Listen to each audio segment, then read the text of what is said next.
Pumunta tayong Manawag. Hindi friend! Wala po tayo. Lagayin po kami ng Lingayen. Kanina itong mga mukhang tao, itong mga to kanina eh. Pero tingnan nyo naman ngayon.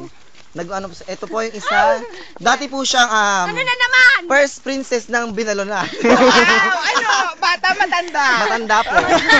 Ako ba yung first pinakakondo? Yung Correct. matanda? Oo. Bumata ako. Yung pong kasabayan niya po, ito yung sinasabing cum laude. Di ba close sila ng nung kanyang karibal? Oo nga. Ayan. Tama. Kanino?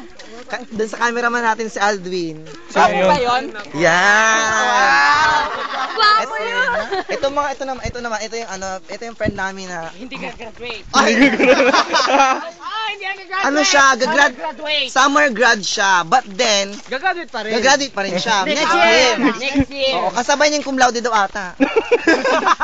Isang cum laude, next year pa Ano na magagraduate. yung prophecy More namin? deliberation pang Yung ano gagawin. siya, yung nursing. ganun. Nursing, gano'n, yung mamamatay yung cum laude, gano'n ba? Hindi naman. Ay, itong nasa tabi mo, sino yan? Ito siya lang yan. Ito po si Doraemon. Medyo Kasama siya. Ito si Doraemon medyo ano lang siya, Nangitim. nangitim siya dahil na sunburn. Kasi nga po, 3 araw na po siya naglalakad muna Manila. Ito po ang pinakasikat, si Chris Aquino. Meron po siyang colon cancer.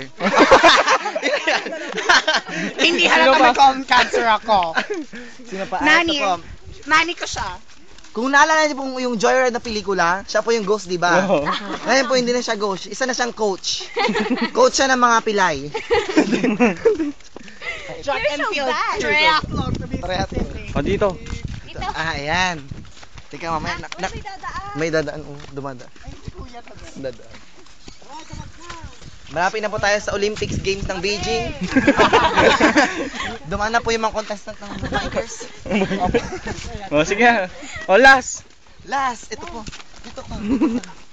Ito po, ayan po ang ang sweet nila, di ba? Yung isa po yun na nakapasa daw sa freeboard. Yan. Ito po. Ex ko yung naka-red. Ito po yung kumpare kong gwapo-gwapo. Walang mali siya to. Walang mali siya yan. Yung po yung, actually, yun yung Camera. Ayan, sige, go. Kamera, ex ko talaga yung naka-red. Ito yung ex niya pala. Ayan.